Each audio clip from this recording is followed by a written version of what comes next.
Coba sekarang kamu saya tanya, ini latihan cerdas. Definisi kikir itu apa tuh? Gak pernah memberi kamu kan?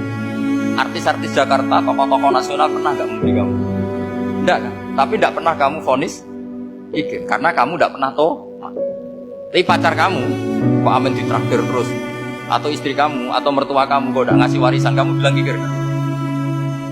Sebabnya kikir betul apa karena kamu tomak, berharap? Tomak. Maka di kitab tasawuf itu gak ada bab kikir, yang ada bab tomak.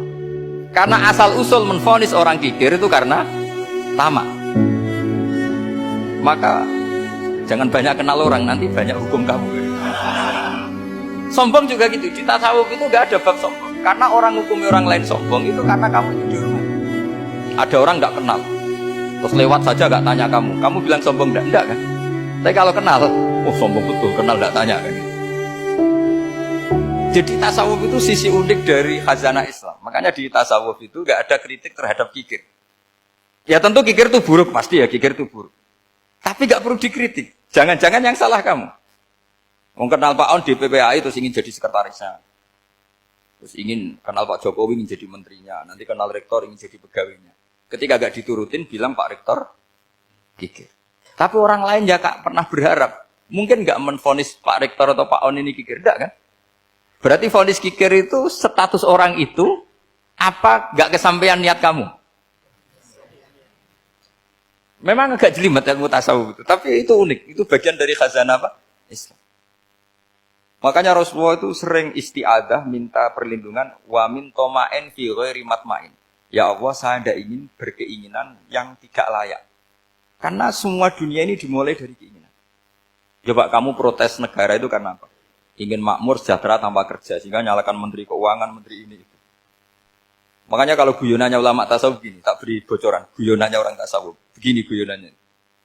Anta lam tajid min nafsika kullama turid, fa kaifa turidu min ghairika kullama turid.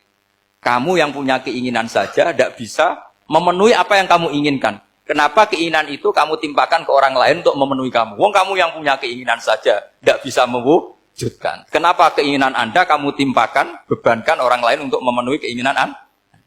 Misalnya kamu, Gus saya ini goblok, tolong pinterkan. Wong kamu yang ini saja tidak bisa. Kok menyuruh saya? Jadi kalau tiap tasawuf itu unik. Seperti kamu mencintai istri tulen, itu ingin kan dicintai istri tulen. Kamu sendiri kan nggak bisa cinta tulen, masih pelengahan sana sini. Kamu pacaran, ingin pacar kamu setia. Ternyata kamu bikin sekian alternatif. Kalau putus ini punya ini, putus ini.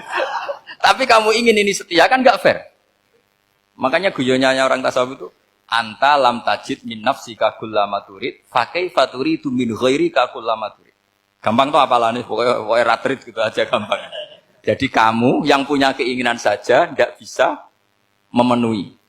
Kok orang lain disuruh memenuhi. Sehingga orang tasawuf itu malu betul. Misalnya saya kok ingin Pak On takdim sama saya itu kurang penggawean. Kalau saya ingin ditakdimi saya menakdimi diri saya sendiri. Makanya berbahagialah orang yang ngilu terus saya ganteng sendiri ya Allah. Saya kaya sendiri. Menunggu orang lain bilang kamu kaya itu repot.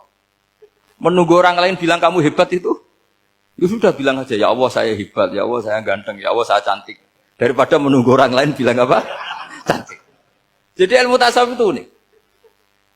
Jadi kalau fikih itu yang dikritik itu kikir. Kalau tasawuf enggak toma.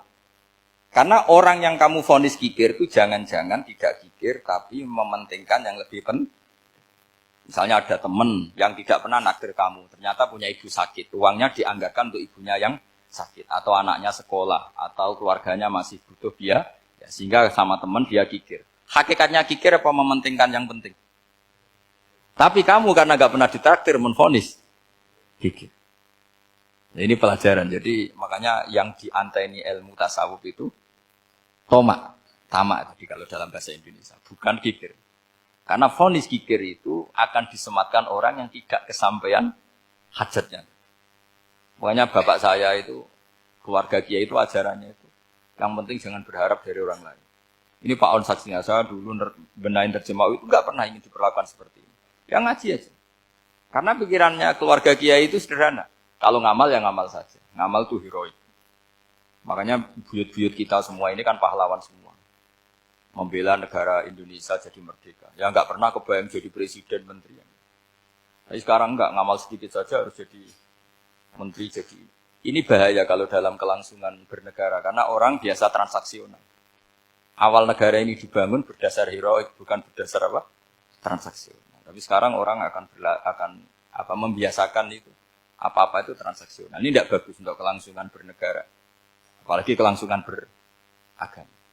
Sehingga seperti saya ini masih punya desa-desa binaan di Sragen, di pedalaman Papua sekalipun. Saya punya santri banyak di Papua. Itu kalau cerita itu unik-unik. Itu mau Jumatan, itu enggak ada orang 40. Sudah datang setengah 12, itu datangnya 3 jam. Di situ mau ketemu santri 3. Semua, karena ya akhirnya mereka tanya gini, Pak. Pertanyaannya itu lucu. Gus, boleh enggak Jumatan orang 3? Secara fikih Syafi'i kan harus orang 4. Boleh. Kemudian mereka tak bilang, buat sholat duhur saja. Mereka enggak mau. Wong Jumat kok duhur. Harinya kan Jumat, masa sholatnya? Sehingga kita yang jadi kiai akhirnya nyari fikul madzhabil arba. Nyari fikih madzhab 4. Ternyata Imam Malik membolehkan orang 6. Ada yang bilang 12. Yang penting keceluk jamun. Jamun itu kelompok. Kalau 3 kan belum keceluk apa? Belum disebut apa? Kelompok. Ini penting saya utarakan supaya kita berjuang itu bukan karena service seperti ini kayak di Ulil Albab, masjidnya keren, kampus swasta tertua, terus termasuk nomor 1, 2 di Indonesia. Oke, kita syukur dengan kebesaran UI. Tapi yang namanya dakwah itu menjadikan orang tidak tahu menjadi tahu. Termasuk kepada desa-desa tertinggi. Sama. Yang namanya menteri itu pembantu presiden. Untuk memenuhi kebutuhan rakyat banyak. Sekarang misalnya menteri pertaniannya itu hebat, cerdas. Tapi petani nggak mau nandur padi, mau apa?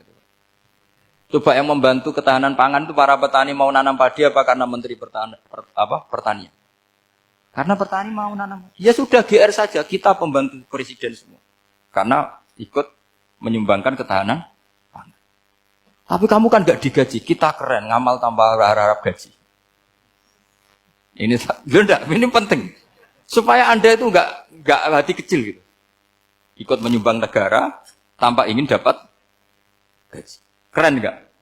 Nah itu nubuah. Apa? Nubuah. Orang Ansor itu seperti itu. Sehingga ketika Rasulullah wafat dan ada kompetisi kepemimpinan, itu orang Ansor gak ikut. Sudah kita makmum saja, silahkan dibagi di saking baiknya orang Ansor. Nah, makanya saya ulang lagi ya. Kecerdasan nubuah ini yang gak difahami orang Khawarij. Orang Khawarij cara berpikir, yang kerja banyak harus dapat banyak. Sementara kecerdasan nubuah enggak. Yang biasa memberi, terus memberi saja, biar derajatnya tetap al-yadul ulya khair. Bismillahirrahmanirrahim. Ini saya baca supaya dapat berkahnya ulama-ulama dulu. Karena ini dikarang oleh ulama yang dipakai rujukan seluruh dunia.